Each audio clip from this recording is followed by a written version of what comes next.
There are people who make us laugh, and then there are those who make us feel asterisk through asterisk laughter.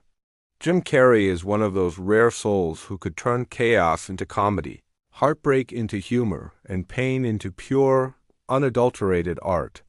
But behind the rubber face and the wild, untamed energy, there was a man silently falling apart.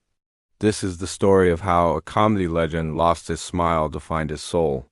James Eugene Carrey was born on January 17, 1962, in Ontario, Canada.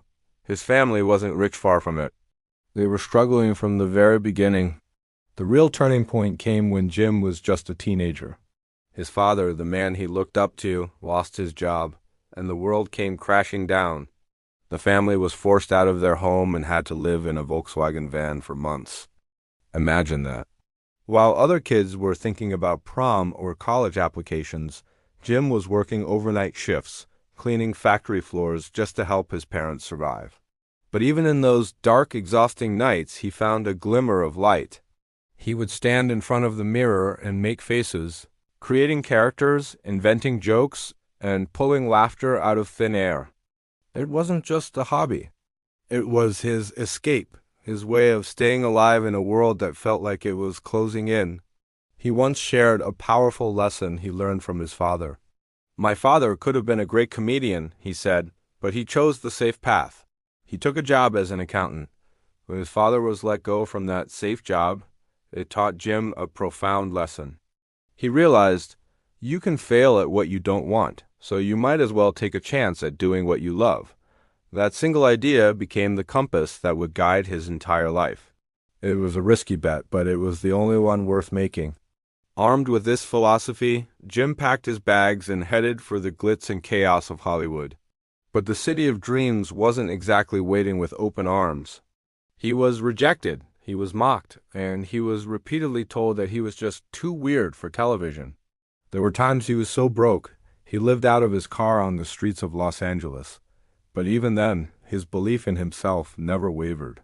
In a moment of pure, audacious hope, he wrote himself a check for $10 million.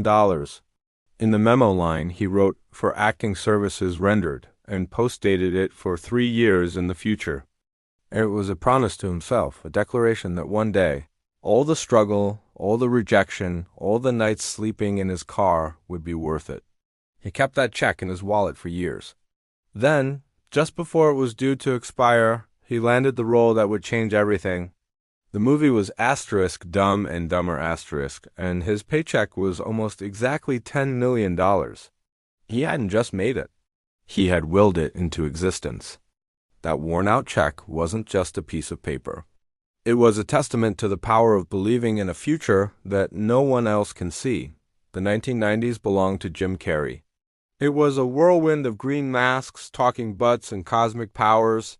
Asterisk, The Mask, Ace Ventura, Pet Detective, Liar Liar, Bruce Almighty Asterisk. With each role, he became bigger, louder, and funnier. He wasn't just that struggling comedian anymore. He was the undisputed king of comedy, a global icon whose face was recognized in every corner of the world. He was earning millions, living a life most people can only dream of. But fame has a strange, corrosive effect. It can amplify success, but it can also magnify loneliness.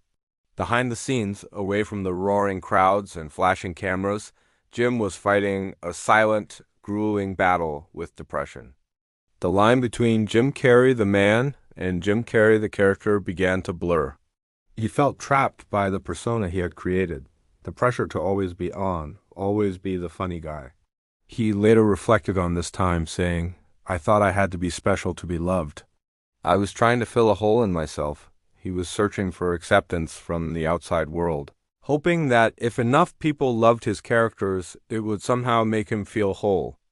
"Now I realize," he said, "I just needed to be myself." It was a simple realization, but it was one that would take him years of pain to fully understand.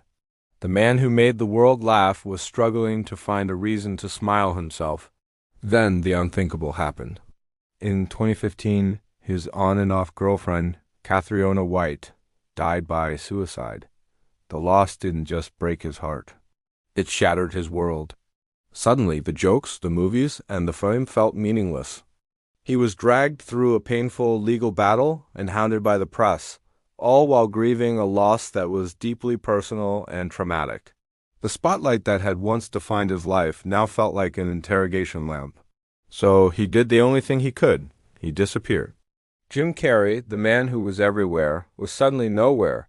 He retreated from Hollywood, from the public eye, from the relentless noise of fame. He needed to heal, but he also needed to find out who he was when the cameras weren't rolling. In his solitude, he began to paint. He wrote. He meditated. He was searching for meaning, for something real in a life that had become an illusion. When he eventually re-emerged, he was a different man. The manic, frenetic energy was gone, replaced by a quiet, almost serene presence. He no longer smiled the same way. His interviews became less about jokes and more about philosophy. He spoke of spirituality, of the ego, of the nature of reality itself. He once said, "The meaning of life is not to be loved by others, it's to love them, to see yourself in them. We're all part of the same energy." It was as if the clown had finally, after all these years, taken off his mask.